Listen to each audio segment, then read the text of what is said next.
Cabinet मंत्री गणेश जोशी जी और मसूरी की जो पालिका अध्यक्ष है मीरा सकलानी जी, दोनों हाथों से मसूरी नगर पालिका को लूटा जा रहा है। 45 करोड़ रुपए की खुलेआम बंदरबाट हुई है और इस सबके दोषी कैबिनेट जोशी जी है। वो एक मसूरी का जो मास्टर प्लान है वो मास्टर प्लान नहीं बना पाए। जो वाटर टैंक्स उस योजना के अंदर बनने थे वो सब भ्रष्टाचार की भेंट चढ़ चुके हैं और ये सब इनकी पर्यटन विभाग और इनकी मिलीभगत थी कि दिल्ली से आदमी 3 घंटे में देहरादून पहुंचा है, लेकिन मसूरी में 4-4, 5-5 घंटे मसूरी पहुंचने में लग रहे हैं। मैंने जो प्रोजेक्ट्स उनके लिए सैंक्शन किए थे वो राज्य सरकार से कैबिनेट मंत्री द्वारा रुकवा दिए गए। हजारों करोड़ रुपए की संपत्ति थी और जो उसको इन लोगों ने बेच दिया क्योंकि ये गरीबों के दुश्मन है, वेंडर्स को खींच रहे हैं। नमस्कार दोस्तों, आप देख रहे हैं द न्यूज़ वाला नेटवर्क। इस वक्त हमारे साथ मौजूद हैं मसूरी के पूर्व नगर पालिका अध्यक्ष गुप्ता जी। तो अभी जो मसूरी में प्रकरण चल रहा है, कभी कहीं पे ब्रिज टूट गया, मतलब रास्ता टूट गया, कभी स्ट्रीट वेंडर्स वहाँ पे धरना कर रहे हैं, कभी पानी को लेके वहाँ पे दिक्कतें चल रही हैं और आप अमूमन आवाज़ उठाते रहते हैं नगर पालिका पे कि वहाँ पे कचरे का जो है आवंटन सही से नहीं हो रहा, जो निस्तारण होता है वो सही से नहीं हो रहा, ट्रैफिक व्यवस्था खराब है। आपको क्या लगता है क्या चल रहा है अभी मसूरी? देखिए, आज जो पहाड़ों की रानी मसूरी है, विश्व विख्यात जो प्रसिद्ध पर्यटक स्थल है, आज वो बदहाली की स्थिति में है और उसका जो मुख्य कारण है यहाँ के हमारे कैबिनेट मंत्री गणेश जोशी जी है।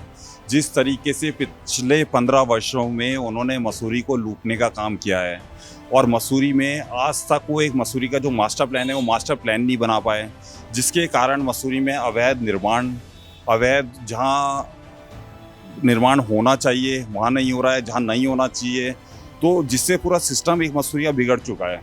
पार्किंग्स की इतनी दिक्कत है, पिछले 15 साल में कोई भी ऐसी पार्किंग उनके द्वारा सैंक्शन नहीं करी गई। सीवरेज सड़कों पे बह रहा है। बंदरबाट, अभी कैग की रिपोर्ट आई है कि इसमें 45 करोड़ रुपए की खुलेआम बंदरबाट हुई है। मसूरी पेयजल योजना एक प्रधानमंत्री की जो योजना थी वो भ्रष्टाचार के भेंट चढ़ चुकी है। 144 करोड़ रुपए की योजना 170 करोड़ में पहुंच जाती है, लेकिन आज जो पानी की स्थिति है वो अभी तक पानी नहीं आया। जो वाटर टैंक्स उस योजना के अंदर बनने थे वो सब भ्रष्टाचार की भेंट चढ़ चुके हैं। वहाँ पे जो एग्जिस्टिंग लाइन्स थी, जो अंग्रेजों की लाइन्स थी, उसमें वो पाइप्स जोड़ दिए गए हैं। केवल 2 ही मोटर उसमें काम कर रहे हैं, पंप इसलिए काम कर रहे हैं क्योंकि इसमें वाइब्रेशन होती है और जगह जगह पाइप फट जाते हैं। ऐसी तमाम योजनाएं मसूरी में जो है वो भ्रष्टाचार के भेंट चढ़ चुकी है और मेरा खुला आरोप है कैबिनेट मंत्री गणेश जोशी जी और मसूरी की जो पालिका अध्यक्ष है मीरा सकलानी जी, दोनों हाथों से मसूरी नगर पालिका को लूटा जा रहा है। महाराष्ट्र की कंपनी को लाके जो कूड़े उठान मेरे समय में 10 लाख रुपए में होता था वो आज 25 लाख रुपए में दे दिया गया और तभी भी कूड़ा नहीं उठ रहा है। तो ये बहुत सारी समस्याएं हैं मसूरी की ताक को रखते हुए मसूरी को और खुलेआम दोनों हाथों से मसूरी को लूटने का काम कर रहे हैं। आज एमडीडी वसूली का अड्डा मसूरी में बना हुआ है।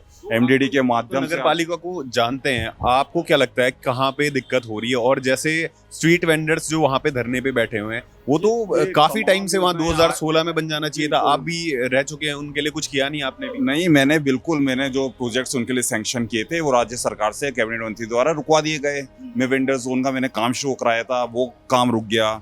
उसके बाद तमाम ऐसी योजनाएं थी जो काम वहाँ पर कैबिनेट मंत्री द्वारा रोके गए और जो पार्किंग्स में सैंक्शन कर गया था वो पार्किंग्स ठंडे बस्ते में डाल दी गई है। खाले नाले बनाए जा रहे हैं, चेतों को लाभ दिया जा रहा है, धन का दुरुपयोग किया जा रहा है और केवल मसूरी को लूटने का काम इनके द्वारा किया जा रहा है। और आज मसूरी की स्थिति इतनी बदहाल हो चुकी है कि दिल्ली से आदमी 3 घंटे में देहरादून पहुंचा है, लेकिन मसूरी में 4-4, 5-5 घंटे मसूरी पहुंचने में लग रहे हैं और इस सबके दोषी गणेश जोशी जी है क्योंकि उन्होंने कोई भी ऐसा इंफ्रास्ट्रक्चर डेवलपमेंट मसूरी के अंदर नहीं किया है ताकि मसूरी का जो इंफ्रास्ट्रक्चर है जो डिमांड कर रहा है, क्योंकि कैरिंग कैपेसिटी मसूरी की ख़त्म हो चुकी है और जो एक डिमांड कर रहा है मसूरी की एक इंफ्रास्ट्रक्चर होना चाहिए, वो सब इन्होंने डेवलपमेंट में ध्यान नहीं दिया और केवल लूट खसोट में इनका ध्यान रहा, जिसके कारण आज मसूरी की बदहाल स्थिति हो गई है।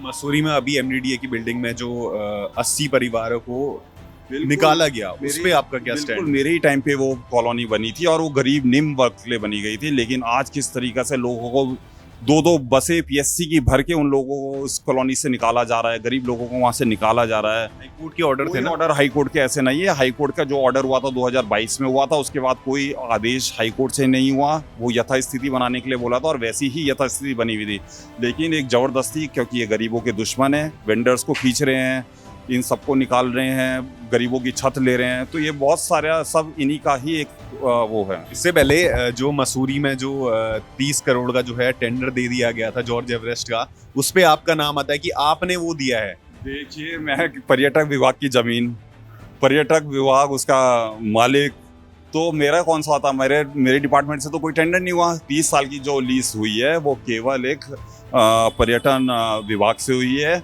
और ये सब इनकी पर्यटन विभाग और इनकी मिली भगत से ही सारी चीजें ये हुई है। आए दिन उस पर सवाल उठाए जाते हैं, तो सरकार इस पे कदम क्यों नहीं उठाती? सरकार, क्योंकि इन्होंने पूंजीपतियों को वो देनी थी, बाबा रामदेव को वो दे दी, और उसमें मुख्य बात ये रही जो उसका टेंडर हुआ इसमें स्पेशल एक शर्त रखी गई कि हेली लाइसेंस होना चाहिए, और एक ही कंपनी को 3 वो बना के और सिंगल टेंडर करा के उसको एक ही कंपनी के नाम से 3 टेंडर डाले गए, और 3 टेंडर में उसको क्वालिफाई करके 30 साल के लिए बेच दिया गया है। हजारों करोड़ रुपए की संपत्ति थी और जो उसको इन लोगों ने बेच दिया है। तो आज मसूरी की स्थिति मंत्री जी की अगुवाई में हो। बिल्कुल सब मंत्री जी का संरक्षण है, चाहे वो मसूरी नगर पालिका हो, चाहे मसूरी एमडीडी हो। खुले यहाँ मसूरी को जो लूटा जा रहा है उसमें गणेश जोशी जी द्वारा लूटा जा रहा है। और आप समझ सकते हैं इन्होंने मसूरी में जो एक बेसिक काम होते थे उन कामों को ना करते हुए आज जो प्रमुख काम किया है वो केवल अपनी धन संपत्ति इकट्ठे करने का काम किया है, और बाकी जो जनता के लिए अगर ये इतना लूट खसौट कर रहे हैं और ये सब चल रहा है, वहाँ पे भ्रष्टाचार चल रहा है, तो फिर लोग उन्हें वोट क्यों दे रहे हैं? 3 बार तो बन गए, अब चौथी बार बनने का भी कॉन्फिडेंस ये हर बार मसूरी के लोगों को उन्होंने धोखा दिया है। अब आप देखेंगे मसूरी में 5-5 रोफेज आ रही हैं।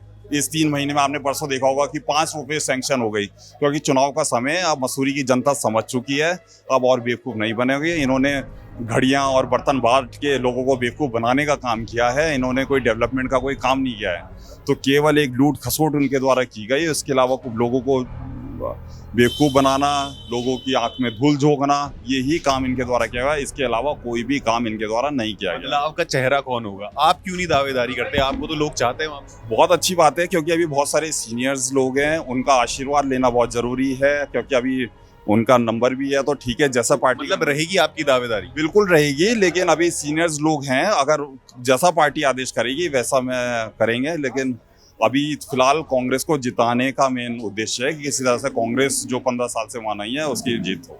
लेकिन कांग्रेस जीतेगी कैसे? पीसीसी तो अभी तक बनी नहीं है, जो 3 महीने पहले बनने वाली बनेगी, सब बन जाएगी, सारी तैयारियां हो चुकी है, इंटरनली सब तैयारियां चल रही है, सही प्लानिंग का पार्ट है। और आप देखेंगे कि निश्चित तौर पे मसूरी विधानसभा जो 15 साल से एक ऐसे नेतृत्व के हाथ में चली गई, क्योंकि मसूरी जो विधानसभा है एक पढ़े लिखे लोगों की विधानसभा है।